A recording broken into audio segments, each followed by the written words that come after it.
Hi there guys, so as we know, Andy Ruiz Jr. is a former unified heavyweight world champion, but he lost those titles 6 months after winning them against Anthony Joshua, and he went into that rematch a millionaire and a changed man. Now obviously, Andy Ruiz Jr. was outboxed and conclusively beaten by Anthony Joshua in the rematch. Now obviously in the second fight he suffered a conclusive defeat on points to Anthony Joshua because in that fight he couldn't enforce his game plan. He wasn't quick enough on his feet to get close to Anthony Joshua and he could not land his combinations like he did in the first fight because Anthony Joshua was switched on from the first bell and boxed him off of the back foot. Andy Ruiz Jr. over 20 stone just couldn't get his feet into range in order to land on Anthony Joshua. Now Teddy Atlas, who is a great trainer, has explained that Andy Ruiz Jr. has a big problem with food, and he likened it to an addiction, which is obviously, we hear about addictions a lot, but food and things like that isn't something that's really considered to come under that bracket, but it is a big problem. And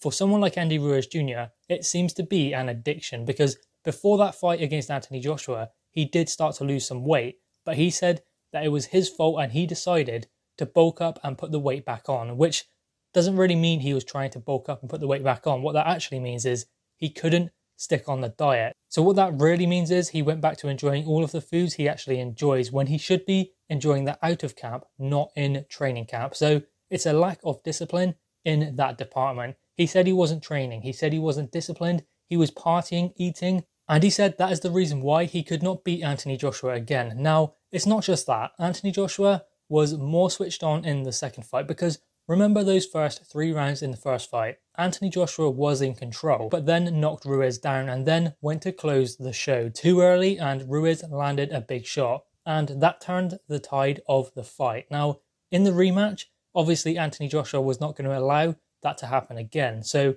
ultimately he just stuck to boxing off the back foot, establishing his jab and hitting him hard and often, and Andy Ruiz Jr. was stunned enough, not hurt, but stunned enough in order to not rush in and walk on to something big because he knew that Anthony Joshua could hurt him. So ultimately in the second fight, it was a case of him being too slow on his feet, maybe a bit too heavy, to close that distance against Anthony Joshua because I believe that Andy Ruiz Jr. around 250, 245, I believe that he would be an absolute machine. I think that he could be one of the best heavyweights in the division.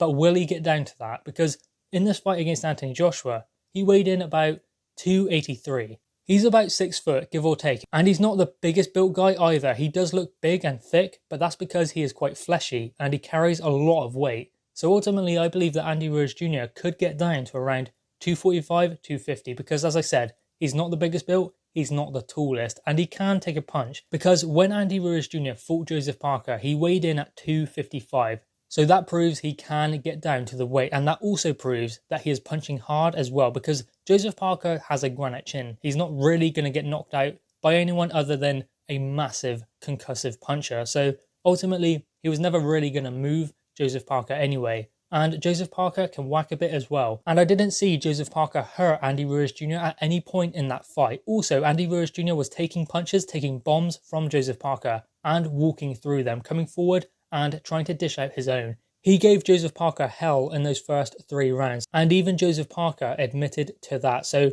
Andy Ruiz Jr. around 255, maybe even a little lighter, he's going to have that speed. His feet are going to be a lot faster because that is around 30 or 40 pounds that he's going to be losing. So he's going to be a lot faster on his feet as well as having those fast hands, so he can get himself into distance and land his combinations. So Andy Ruiz Jr. around 240, 250, maybe even 255, like the Joseph Parker fight, is going to be a big problem for everyone in the heavyweight division. But the question is he disciplined enough to get down to that? Because Teddy Atlas has explained that this is something like an addiction for Andy Ruiz Jr. He's addicted to food and he needs to be weaned off of it. He needs to go onto a diet in order to get that weight off and be peak and prime Andy Ruiz Jr.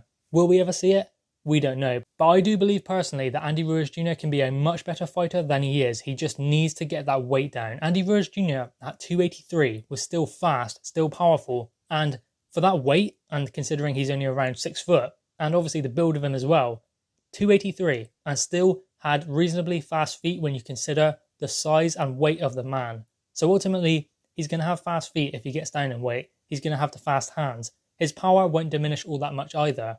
And his punch resistance will still be there because he proved that in the Joe Parker fight. What a machine Andy Ruiz Jr. could be. But as Teddy Atlas has explained, it could be just an addiction to food and a clear lack of discipline. That seems to be Andy Ruiz Jr.'s downfall. He has the talent, he has the boxing IQ, he has the power, speed, movement, all of it. But does he have the discipline? That is the one thing that he doesn't have, I don't believe. He had it maybe in patches in the first Anthony Joshua fight. He had enough of it to win. But as soon as he won, that hunger left him, and it's going to be very difficult to recapture that unless he runs out of money, which could happen because boxers make millions and they find a way to get rid of it. So ultimately, Andy Ruiz Jr.